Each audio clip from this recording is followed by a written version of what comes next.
Boa noite, queridos. Nós vamos falar um pouquinho a respeito do conteúdo da apostila, que se intitula Suplemento, que é um tema polêmico, que vai falar sobre o divórcio e recasamento entre cristãos, né?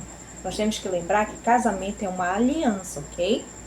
Então nós temos que ter essa perspectiva, né, com o olhar de Deus. Como é que Deus observa, essas situações? Nós temos que lembrar que o casamento é um acordo unilateral. Mas por que, professora, unilateral? Porque é entre os casados com Deus, né? Os casados, eles têm obrigações para com Deus. E para que isso aconteça, é também um acordo bilateral, que é entre os casados, né? Que são pessoas que estão, que contraíram uma relação de obrigação, né?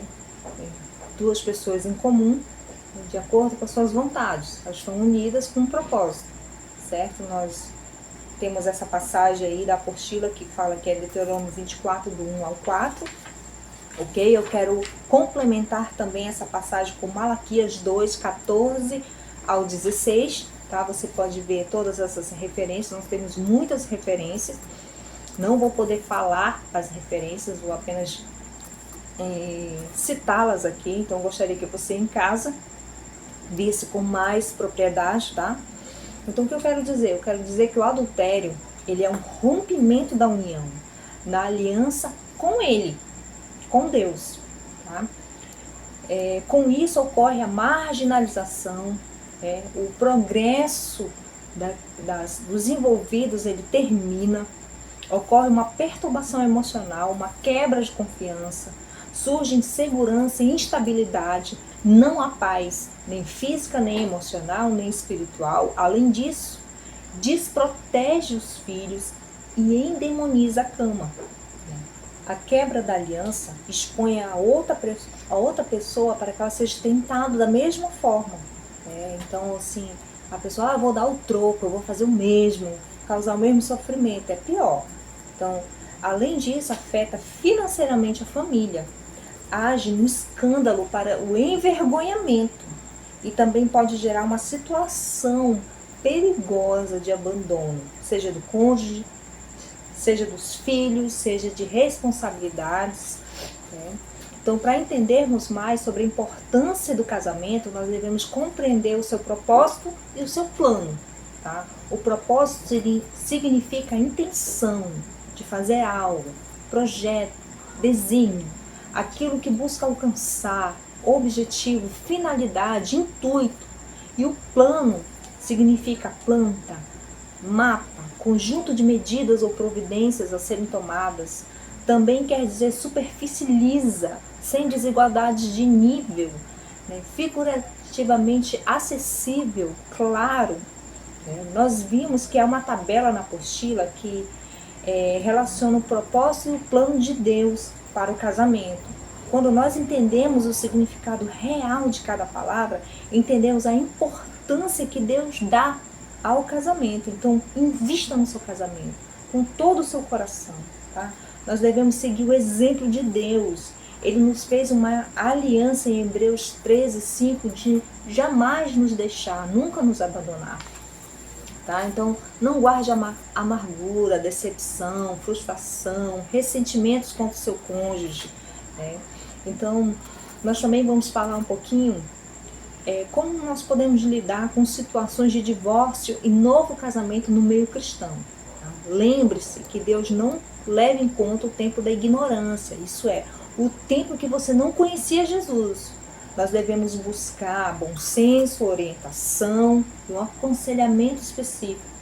Então, você como discipulador, talvez até mesmo como líder de célula, né, como alguém que exerce certa liderança dentro da igreja, na sua casa, nós devemos verificar algumas questões, como se houve violência, se o adultério foi antes, durante ou depois, né, da união, se a pessoa ocupava algum cargo de liderança na igreja, se há filhos gerados dessa relação, se o casal que infelizmente aconteceu o adultério, se eles tinham filhos, não importa se eram pequenos ou grandes, se houve alguma união posterior, como foi o início da relação desse casal, se existe possibilidade de reconciliação. Então faça essa triagem, conheça a história, correlacione as brechas, tá?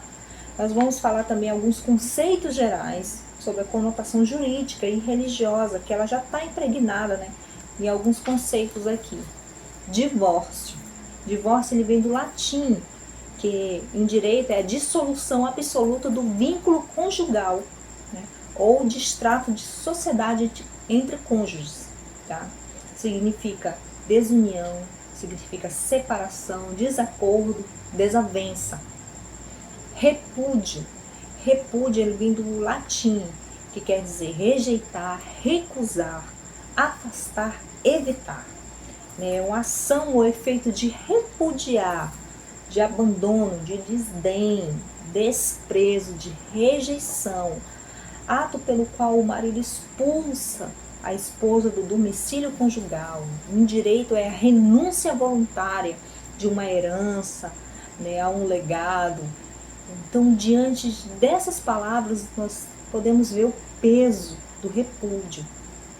Assim como o divórcio é um meio legal para ocorrer uma vontade, que é a impossibilidade de se conviver, o repúdio é a manifestação do sentimento. É o que a Bíblia chama de dureza de coração. Tá? O repúdio nasce tanto no coração de quem adulterou, como no coração de quem foi traído.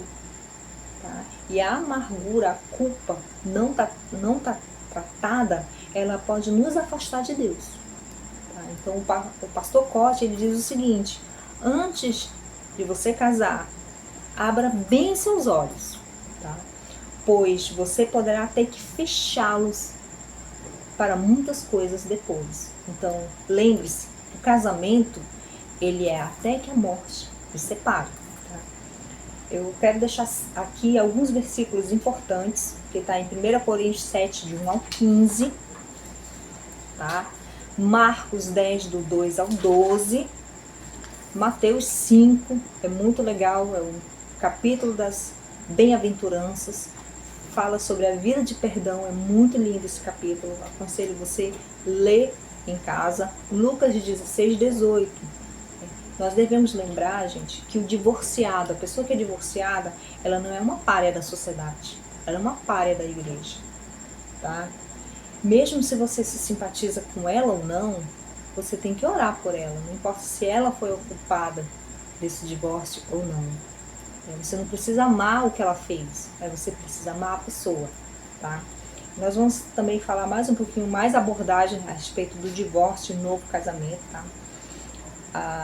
Antes disso, eu quero falar a respeito de alguns livros. Propósito da Família, do pastor Luciano Subirá. Como a maioria dos livros dele é feito através de uma ministração, tem uma ministração do YouTube, que é baseado nesse livro, tá? Gary Chapman, que é o autor das 5 linguagens de amor, é muito interessante também, ele cita muitos exemplos pessoais. E também o livro Pastoreamento Inteligente, Padrão de Aconselhamento na Libertação, do pastor Cote. É muito legal para nós entendermos um pouquinho de várias consequências de atitudes, de comportamento que nós temos para nossas vidas, e nós precisamos abrir mão, nos libertar, realmente negar certas atitudes. E o principal que eu quero deixar aqui para todos vocês é a Bíblia. A nossa opinião tem que estar baseada nela, né? Não nas nossas experiências, não no que a gente acha, né? Nós temos que viver realmente seguindo o padrão. Ela é a medida para nossas vidas, o manual, tá, queridos? Então é importante, tá? Tudo que nós vamos falar aqui é importante estar baseado na Bíblia. Por isso essas referências, olha, é importante você anotar e ver em casa, estudar mesmo esses versículos, correlacionar esses temas, ok? Então a nossa base é e sempre deve ser a Bíblia, tá? Ela não deve estar firmada na nossa experiência ou experiência de alguém, porque com a minha mãe, com a minha tia, comigo.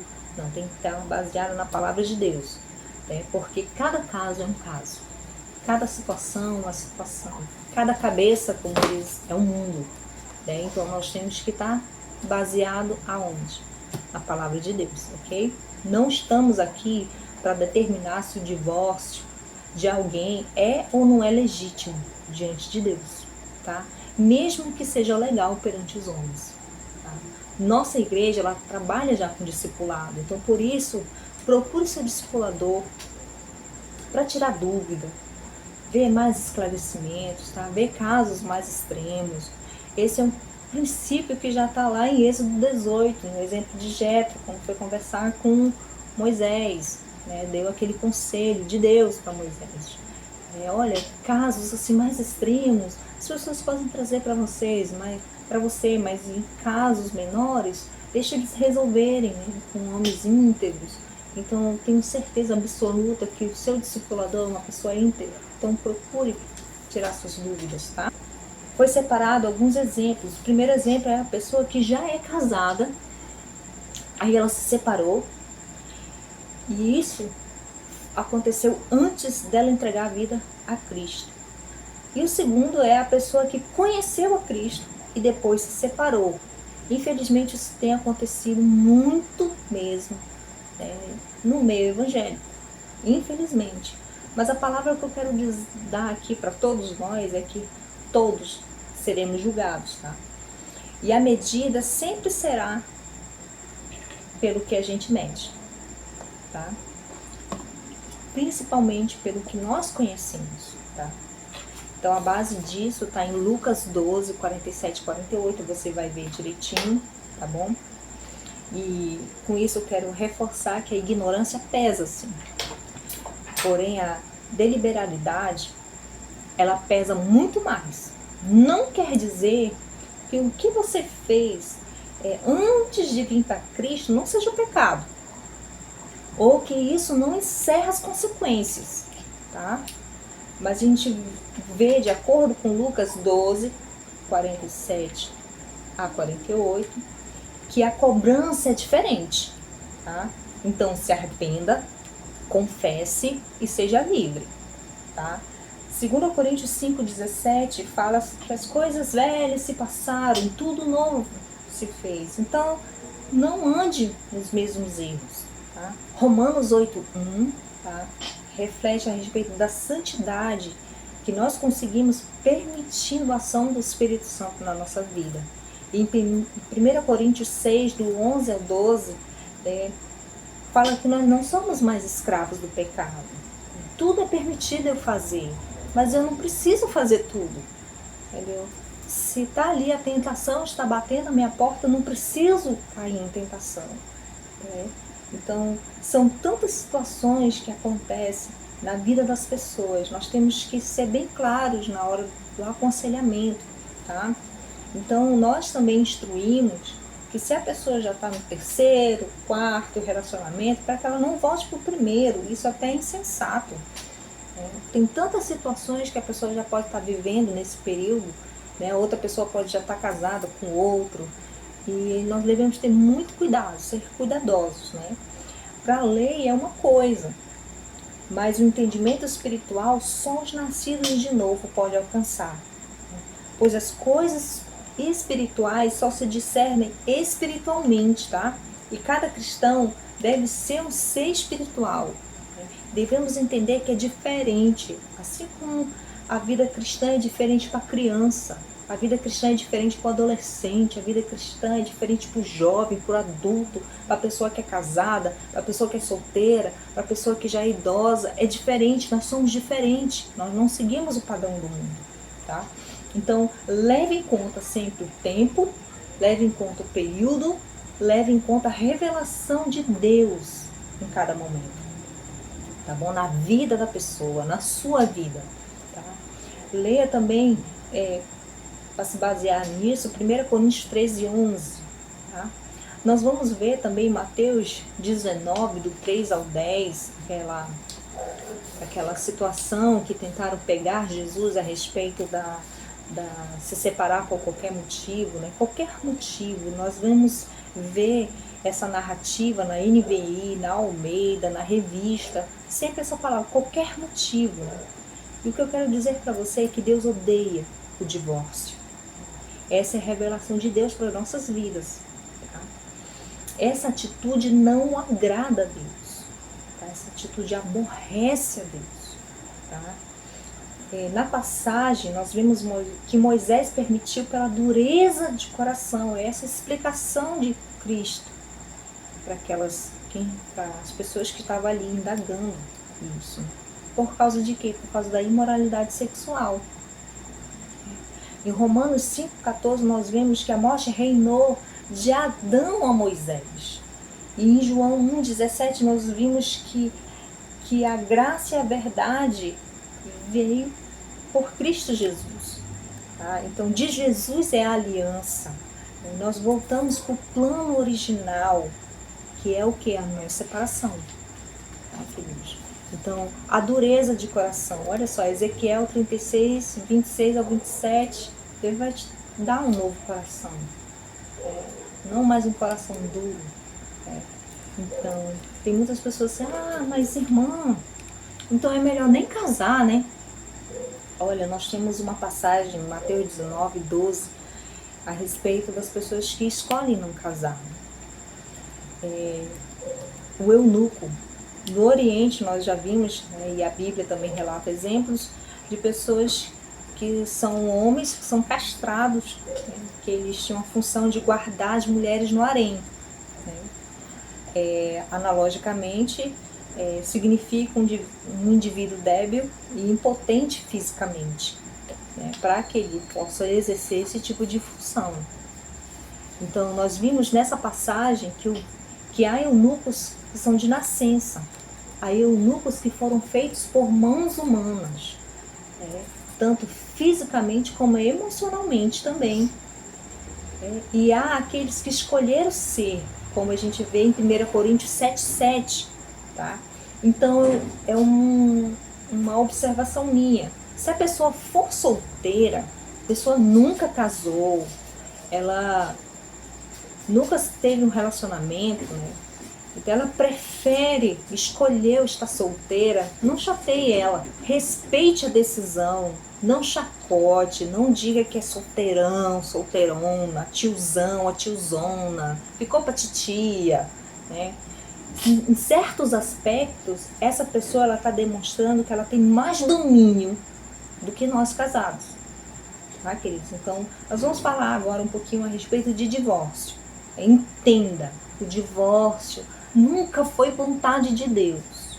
Tá? Houve permissão, mas não é essa a vontade de Deus. Paulo aconselhou em 1 Coríntios 7, do 10 ao 11. Tá? Moisés aconselha, né, nessa passagem de Deuteronômio 24, do 1 ao 4. Tá? Nós vemos aqui que o problema não é se separar. O problema é casar de novo. Então, essa é a observação que nós temos que ter na nossa vida, tá? A não ser que seja por adultério, como está em Mateus 19, 9, tá? Então, o novo casamento do cristão, como é que a gente pode sintetizar aí essas coisas, né? Então, o primeiro que eu posso dizer é se um dos cônjuges morrer. Se a pessoa é viúva, no caso de viuvez, né, como a gente vê aí, Romanos 7, 2 ao 3, né, e 1 Coríntios 7, 39, né, a pessoa pode casar. E no caso de porneia, isso é imoralidade sexual, tá? Também se houve a separação, né, se houve divórcio, né, isso pode acontecer. Tá? Agora uma observação que eu quero colocar para vocês é a respeito da ligação de alma. O que é ligação de alma? Uma só carne. Nós vemos isso em 1 Coríntios 6,16, tá? Que fala se a pessoa se envolver com a prostituta, se transforma sua carne com ela, né? Nós vimos isso também em outras aulas, né? Será que isso é um casamento? Você pode dizer assim, será que isso é um casamento, então? Né? A grosso modo, a gente pode dizer que não, porque não teve cartório, não teve sacerdote ali celebrando, né? Mas o que eu quero dizer para vocês é que é uma ligação de alma, né? Porque a palavra diz que se transforma numa só carne, né? E esse status de uma só carne é algo que é exclusivo da aliança, é algo que é exclusivo do casamento. Então esse tipo de relacionamento, sem ser com cônjuge, é uma violação da aliança. Então é muito cuidado, tá? Diferente, mas assim, o que eu quero é refutar, mesmo diante de uma ligação de alma como essa, infeliz como essa, que diferentemente da viuvez, que não pode ser revestida, a não ser que a pessoa ressuscite, né? O adultério pode ser revestido, né? Então, não ofereça o seu cônjuge de bandeja para o diabo, tá? E para as tentações. Okay? O casamento, apesar de não ser um contrato, possui um regimento, possui regras de conduta, possui cláusulas, né? Possui testemunha, meios legais, são tantas coisas, né? E essas coisas são decorrentes da aliança, ao pacto que foi estabelecido. Deus deve ser refletido na aliança. E para isso você vê aí 2 Timóteo 1,13, Jeremias 3, do 12 ao 13. Tá? Então eu digo para você também, nenhum líder, nenhum conselheiro, nenhum pastor deve influenciar alguém a se separar. Tá? A atitude inicial é de buscar perdão e reconciliação, restauração daquele relacionamento. Tá? O divórcio não faz ninguém feliz e nem apaga as lembranças dolorosas. Somente o perdão tem esse poder. Mas uma coisa foi cair, outra coisa é viver caindo. E pior, não reconhecer o problema e buscar ajuda. Tá? Ninguém merece perdão. Nem quem foi traído, tanto mais o traidor. Nós vemos isso em Romanos 3:23, em Efésios 4:32. Né? Nós obtivemos esse perdão. E em Jeremias 3, do 1 ao 13, essa história interessante, que é o exemplo de Deus para nós. Nós fomos povo rebelde, né? Nós fomos povo que negamos em diversas situações o amor de Deus na nossa vida, mas mesmo assim ele fala, arrepende-se. Principalmente os versículos 13, ou 12 e 13 são essenciais, e fala, volta, né? Deus sabe que nós somos infiéis, mas ele diz, volta para mim, né? Volta, reconheça o seu pecado e volte para mim. Deus está disposto a uma restauração, a uma restituição do nosso lugar para com Ele. Tá? Então, Deus ofereceu perdão, e esse perdão é maior do que a nossa ofensa. Se Ele fez isso para conosco, imagine como deve ser um com o outro. Mateus 19:9 é a exceção que foi apresentada, né, que foi citada por Jesus. Né? Jesus falava com todos que estavam ali presentes. Então a gente também tem que falar a respeito um pouquinho da pessoa que foi repudiada. Vamos sair um pouquinho do adúltero e falar um pouquinho da pessoa que foi repudiada. O que vai acontecer com ela? Eu fiz aqui um gráfico, um diagrama, na verdade. Não sei se vai aparecer de uma forma correta aí, mas é para você ver a respeito disso, né? O casamento que ocorreu a separação devido ao adultério. O que pode acontecer, né? Por exemplo, a pessoa, o adúltero, a pessoa que adulterou, né? Ela é um réu, aí ela contrai um novo casamento, tá? Quando ela contrai um novo casamento, é pecado, tá? Ela se transforma no adúltero, certo? Oficializando a sua condição. E aí ela faz o novo cônjuge também o adúltero, tá? Então, o repudiado, a pessoa que foi traída, né, ela é vista como vítima, certo? Quando ela vai contrair um novo casamento, o que acontece? Ela está livre. Ela está livre do pecado. Isso estou colocando uma forma mais simples para que haja esse entendimento, de acordo com todos esses versículos que nós apresentamos aqui, ok? A outra situação é o casamento que ocorreu, né? Uma separação, certo? Sem ser por imoralidade sexual. Olha aí. O repudiante, aquela pessoa que, eu não consigo mais conviver com fulano, com a fulana, né? Ela está cometendo pecado. E aí ela vira réu. E aí quando ela contrai um novo casamento, ela é adúltera. E faz do outro também adúltero. A pessoa que é repudiada, né? Isso, pela condição dessa primeira, em pecado. Ela vira cúmplice dessa situação, certo? E quando ela vai contrair um novo casamento, também ela é uma adúltera. Então, nós temos que ter muito cuidado com essa sensibilidade a respeito das coisas de Deus, tá, queridos? Aí você, tem pessoas que podem citar assim, mas a situação do fulano, do Beltrano, do Cicrano, nós vamos falar um pouquinho mais a respeito de abandono, tá? Daqui a pouco. Eu quero falar um pouquinho a respeito da cultura judaica, tá?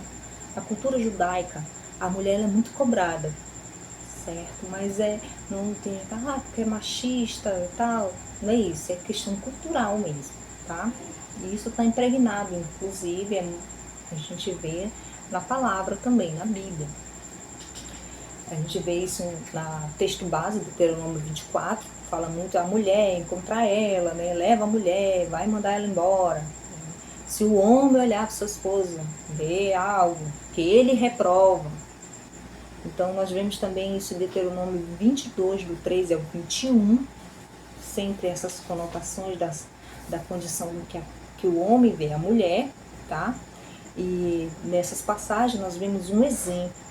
Inclusive, se a mulher não fosse virgem, ela é apedrejada até a morte.